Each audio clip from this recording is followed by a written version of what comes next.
case of Rachel Morin, the homicide investigation, has some new leads in it. They, of course, they look close to begin with, and I didn't really find a whole lot. It started to look cold for a little bit, although it is early on in the case. In a recent development that has gripped the state of Maryland, Harford County Sheriff's Office has unveiled video footage of a suspect they strongly believe is implicated in the tragic death of Rachel Morin. A beloved mother of 5 was discovered lifeless near a widely frequented hiking trail in Maryland a mere day after she was reported missing.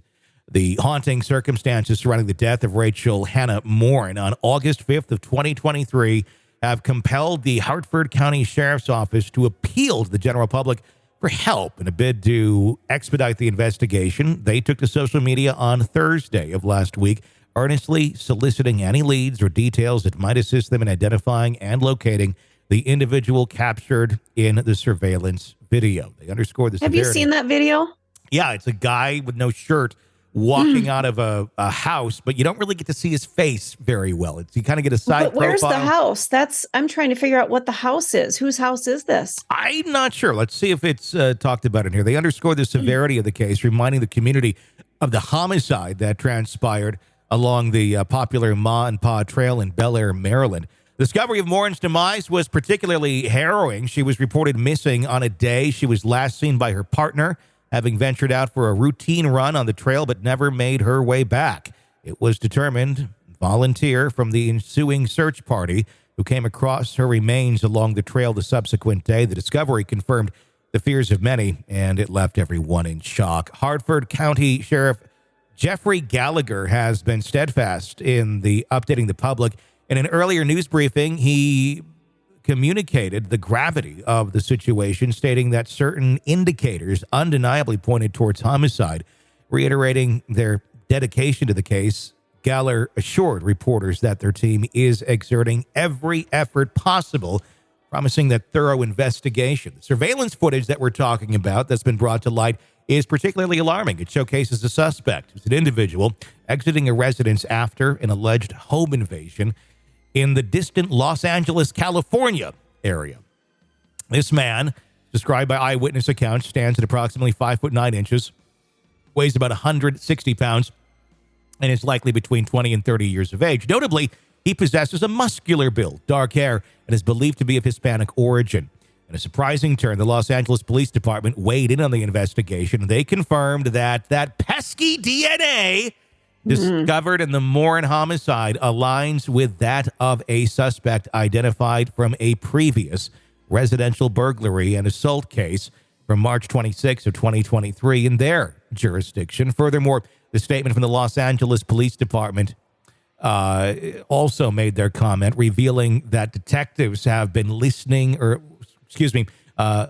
closely with the Harford County investigators to ensure all requisite information is available in the pursuit of justice. The dragnet has expanded now beyond Maryland as insights from the investigation hint at the suspect having established connections with the Los Angeles region. There's also increasing speculation about his potential involvement in other severe crimes across various states. Richard Toblin, Morin's heartbroken boyfriend, has been vocal during this tumultuous period, expressing his anguish and hope for justice on social media.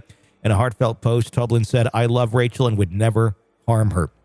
I implore everyone to let us grieve. While I acknowledge my past, I have transformed over the last 15 months. I urge understanding." And our question was, well, what did you transform from? But it doesn't look like he is a suspect in this case, at least not right now, or at least not anymore.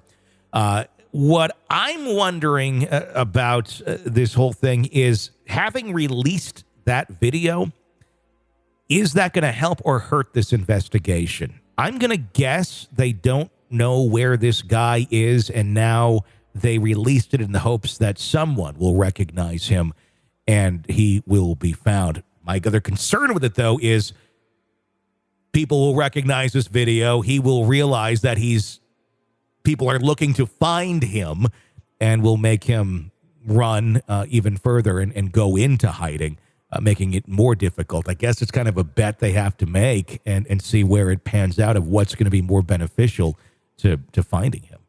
Well, we've seen there's a lot of like Facebook vigilantes out there. They see a video and they're like, holy shit, I know that person. Mm-hmm. So I'm assuming that's what they're hoping for, that somebody's going to look at that and go, oh shit, that's my brother, or I know this guy, I work with him. Mm-hmm. It's not a great video. You don't see his face, but you kind of get an idea of who he is. I mean, if you know this guy, you're going to recognize him, I think. I would think. I'm watching it again. There's no visible. I was hoping maybe there were some tattoos or something, but there's nothing. I also find it interesting. Is this video of a home invasion, or he was just connected to another home invasion? Because I think what it says, this is outside of a young girl's Southern California home. Okay. Did he go into he allegedly assaulted a young girl in a March home invasion. So that's him. So he was in the house assaulting somebody, and that's him leaving. And that's why he's just not running. He's just like, oh, I'll shut the door and go. Yeah, because it looks like there's a hand that also is on the other side, shutting the door. And that would, I guess, explain why he has no shirt on. Oh my God, I just saw that. I didn't catch that before. So, I mean, it doesn't mean that an assault did not happen. He could have gone in there, assaulted someone, and then left calmly and maybe made some threats or something, like you call anybody, you're going to die. We know that sort of thing, where it doesn't necessarily mean he's going to run from the crime because he thinks it will never be reported because he threatened whoever he assaulted or the Well, and it looks like to be a very small arm that's shutting the door. Yeah. Oh, dear. So that's disturbing. I'm hoping very shortly this will reveal who this is. And if this is someone with no real connection to her, this really could have actually been a very random assault and murder. Ugh. Yikes. Yeah. Well, at the same point, I'm glad they have made a DNA match already, because what otherwise would have likely happened is a lot of attention on the boyfriend, who I guess had some sort of a past, and it probably would have persisted, whether or not he had anything to do with it whatsoever, just because he would be kind of a suspect person in a case he would. Like this. Yeah, so. It really kind of points to him. So I guess I'm thankful that maybe they've got some other leads, because he looked guilty, and he probably isn't. Yeah, he's thankfully they found a very solid DNA match, it appears, and hopefully this will lead to an arrest and prosecution of whoever committed this horrific crime.